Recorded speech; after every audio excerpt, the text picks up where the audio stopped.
এই যে লোন নেওয়া, বউয়ের গয়না বিক্রি করে আমি একটা অনলাইন কোম্পানিতে মোটরসাইকেল কিনে ফেলছি, তারপরে হচ্ছে যে আপনার অনেক মানুষ তো এখন ঢাকাতে আমি দেখছি লোনেই চলে, মানে একবার লোন নিতে খারাপ লাগে, দুইবার লোন নিতে খারাপ লাগে, তারপরে লোন নেওয়াটা হয়ে যায় অভ্যাস।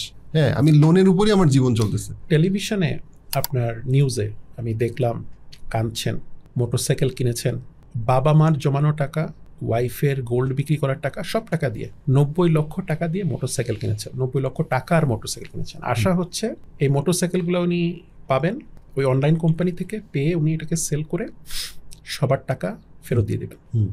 Worst possible money management one can think of. এবং শেয়ার মার্কেটে দিনের পর দিন মানুষ নিজের টাকা, বাবার টাকা, মায়ের টাকা, পেনশনের টাকা সর্বস্ব ইনভেস্ট করে, রাইট?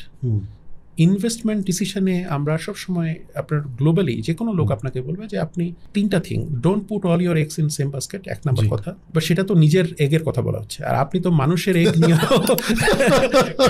ওই বাস্কেটে রেখে দিচ্ছেন, রাইট?